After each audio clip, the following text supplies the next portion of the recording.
The Siege of Taganrog is a name given in some Russian histories to Anglo-French naval operations in the northeastern part of the Sea of Azov between June and October 1855 during the Crimean War.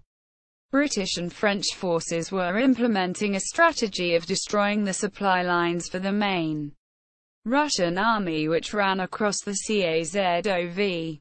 Taganrog was one of the major logistical hubs of the Russian army and was attacked and destroyed as a military depot on 3 June 1855. As part of a series of attacks on all major Russian supply bases in the area, except Rostov-on-Don, which could not be reached due to the large shoals not admitting any available warship.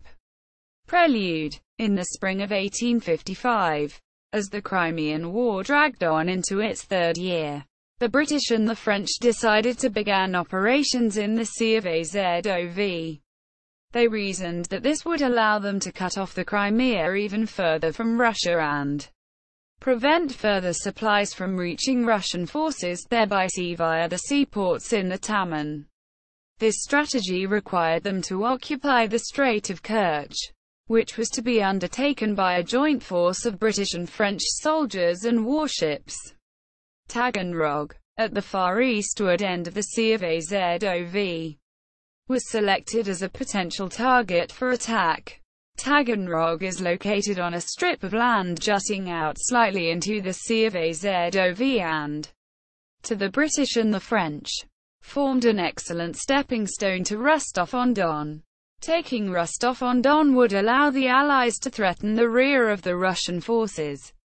Plans were drawn up, and the British and French prepared 16,000 ground troops and about 40 small warships for the Azov campaign. Meanwhile, Taganrog's Governor-General, Nikolai Adlerberg, had been replaced by Yegor Tolstoy, an aging but versatile general, who had served in the Russian army in fighting against the Turks. In April 1854, Tolstoy assumed command at Taganrog, along with Ivan Krasnov, who commanded the Don Cossacks in the region, and prepared his forces. He had 3 sotnias of Don Cossacks, No. S-180, 184 and 188, and a local garrison of some 630 soldiers at his command at the time of the siege. A unit of Home Guards, totaling 250 men, were recruited from the local population. Taganrog lacked any modern fortifications and Tolstoy had no artillery to speak of.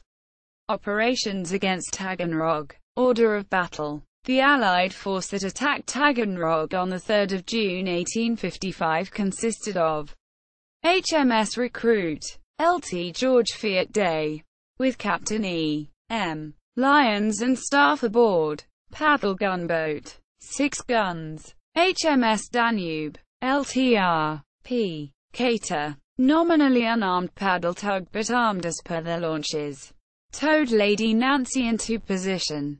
Moet, Captain du Corvette L'Allemande, paddle aviso, 2 guns, first launched from HMS Royal Albert, Lt. D. Curtis. Each launch carried a single boat howitzer, 24 PDR, and a rocket launcher. Second launched from HMS Royal Albert, Lt. M. S. Pasley. First launched from HMS Hannibal, Mr. A. F. Hurt, acting mate. Second launched from HMS Hannibal, Lt. H.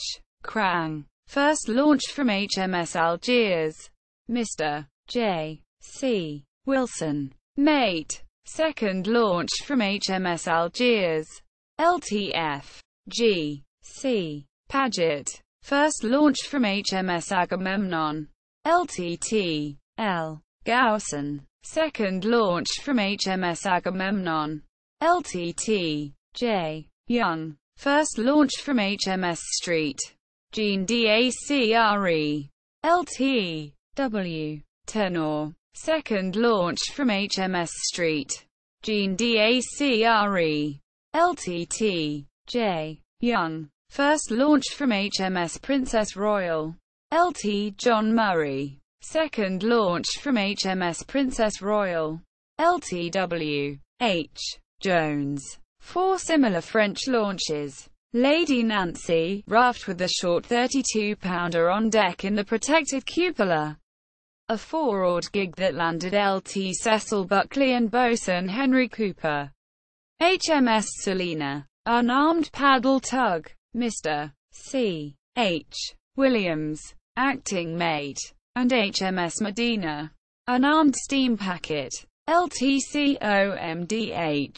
B. Beresford, along with Danube, towed the launchers to outside Taganrog, but did not approach the city.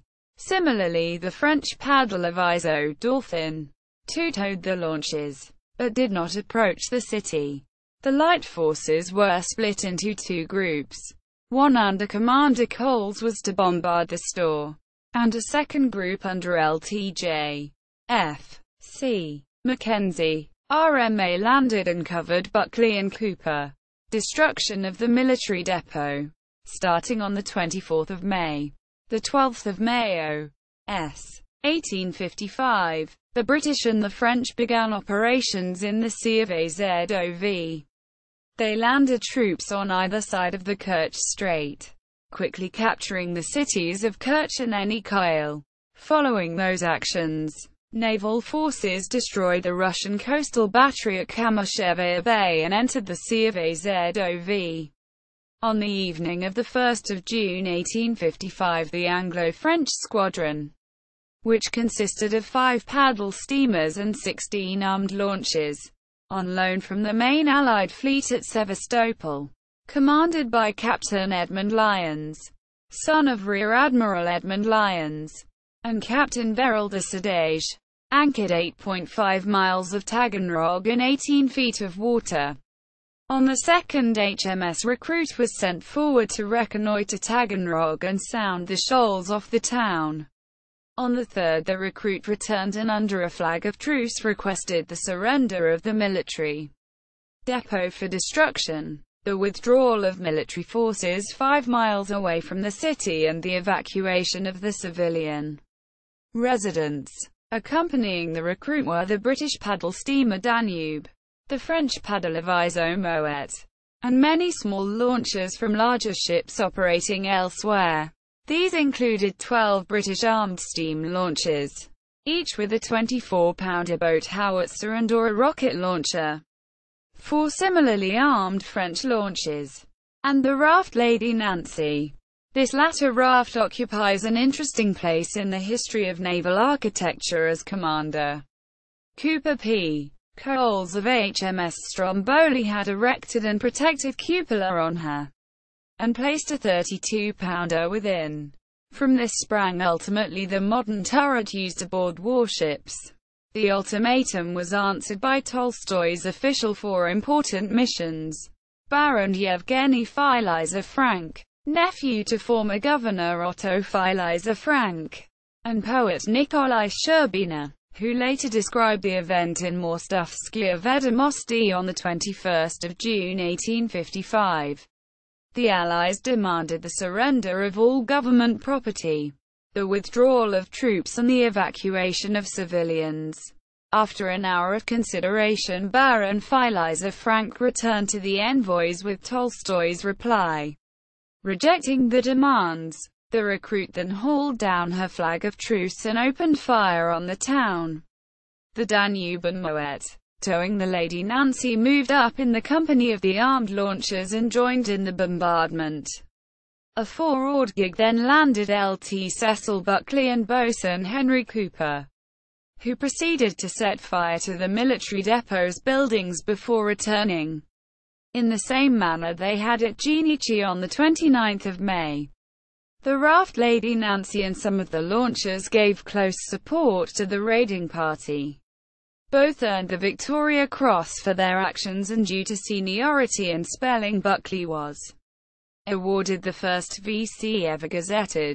All the stores of grain, timber, tar, all the boats in the harbour, including the Russian gunboat Ackermann and various other warships under construction, and any boats under construction, together with the customs house and the main government buildings, were set ablaze.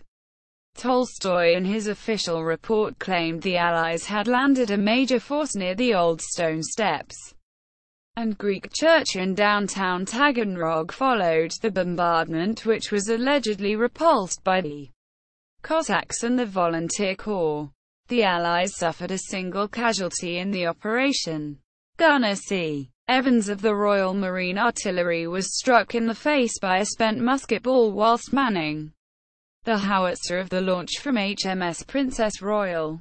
Russian losses were significant, including the gunboat Ackermann destroyed in the harbour, and 4 months' food supply for the main Russian army at Sevastopol.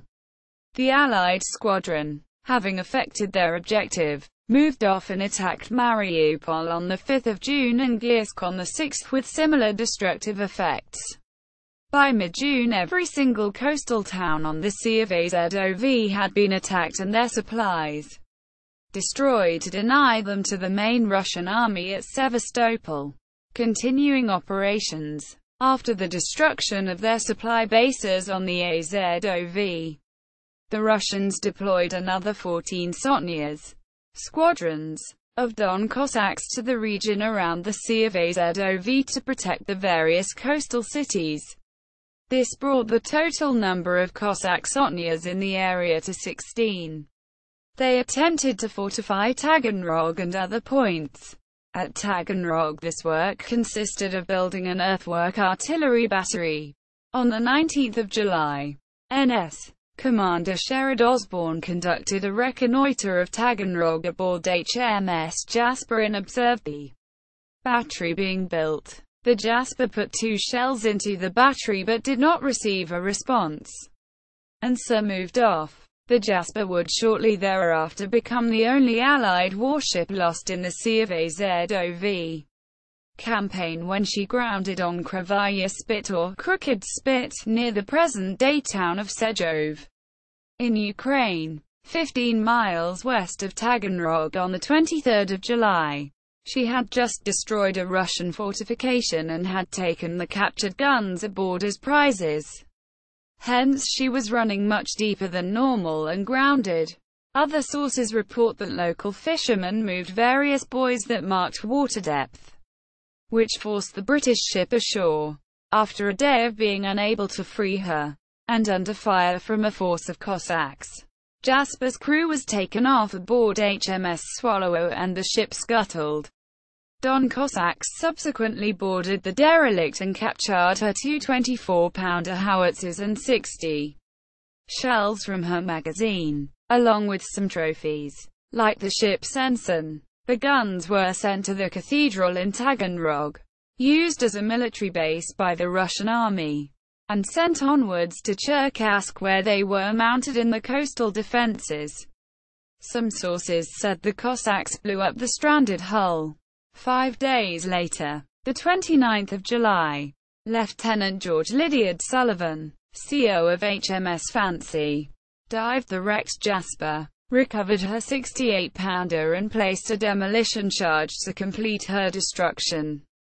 As it was found the destruction of her magazine and the shells of HMS Swallow had left her in a salvageable state. On 5 August 1855 Osborne arrived off Taganrog to destroy the new battery with HMS Vesuvius, HMS Grinder and HMS Wrangler.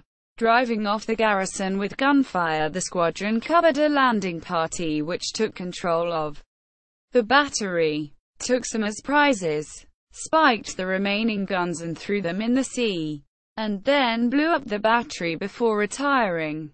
A few days later the garrison of Taganrog was reinforced further with the reserve brigade of the 15th Infantry Division, some 4,000 infantrymen under Major General Lehner, in addition to the large number of Cossacks absorbed by the defense.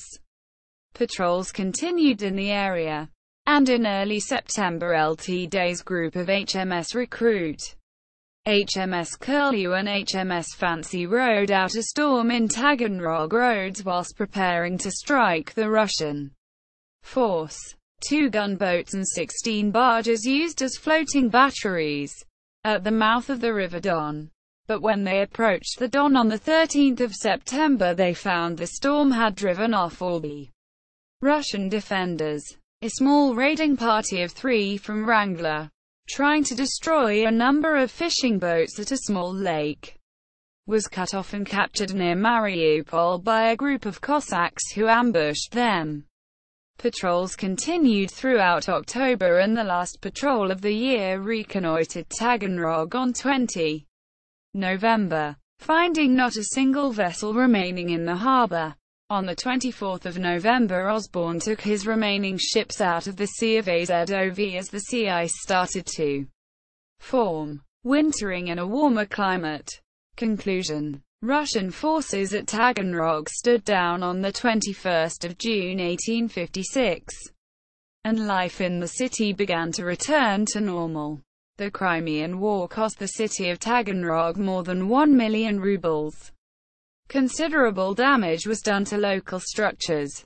20 mansions were completely destroyed, and 74 were damaged to some degree.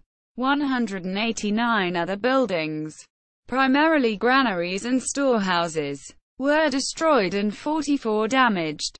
Tsar Alexander II exempted the citizens of Taganrog of having to pay taxes for the year of 1857.